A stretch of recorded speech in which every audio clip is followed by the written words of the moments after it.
I'm Tamara from Pros and Cons Cosplay. And I'm Tiffany from Pros and Cons Cosplay. I make up the con side. It's a personality thing. And then she's pro.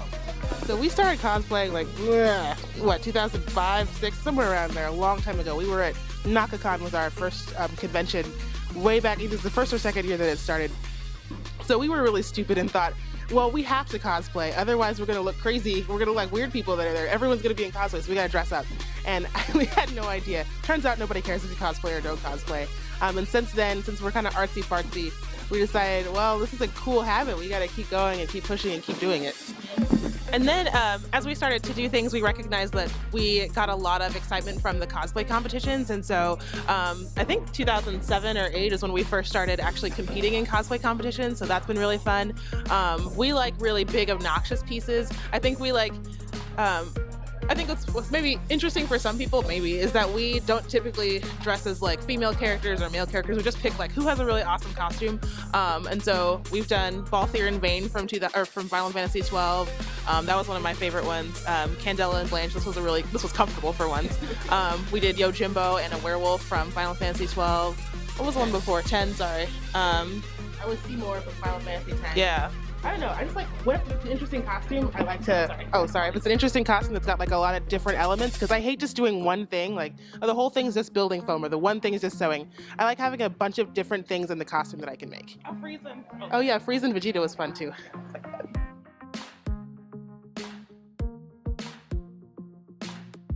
You know, I don't know that we'll be in a place to where I'm fully satisfied with it, honestly, until we recognize that it's a problem. I'm feeling better about it. Over the last couple of years, I think there's been a lot of push for people of marginalized identities being represented in comics and anime, specifically at cons.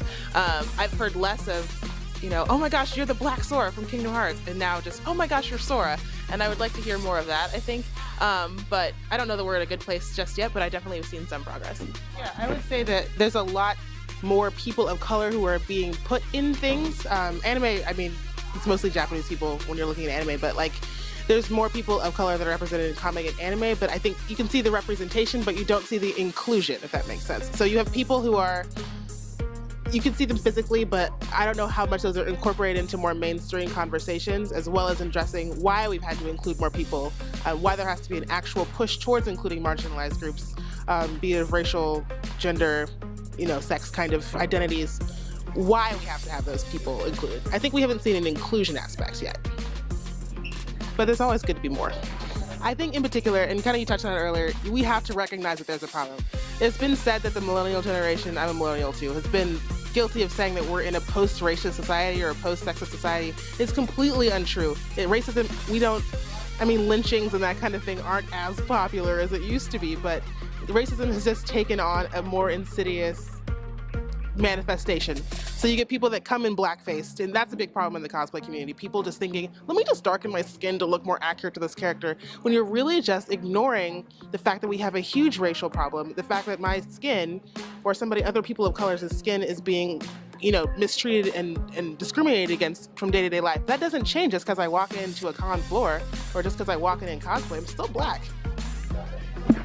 I would agree with all of that. Recognizing the problem is huge, particularly that insidious thing that you mentioned, right? People don't think that racism exists. And so blackface has been, I don't know how many conversations we've had to have about this in the past about, you can't just darken your skin. People think, I think when you walk into the convention scene that it automatically sheds off everything that's happened outside. But, you know, you wouldn't say someone who has depression or an emotional disability or something like that when they walk into a convention that suddenly goes away.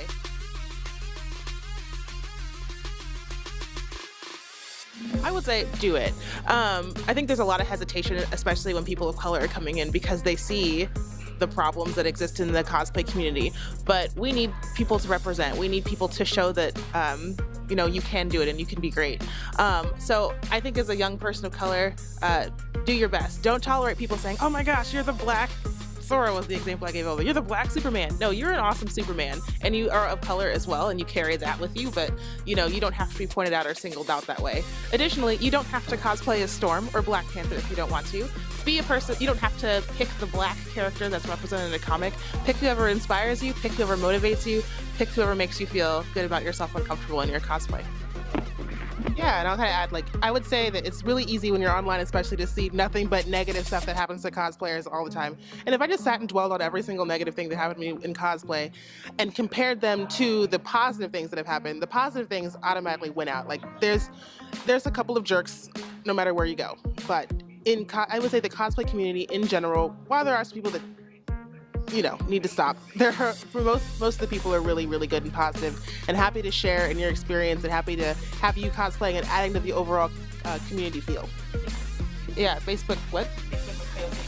Oh yeah. So also, there's a really great Facebook group. I'm on People of Color Cosplay on Facebook. So join there. We have a lot of great people that come and kind of share their experiences and support you all the way, through your cosplay adventure.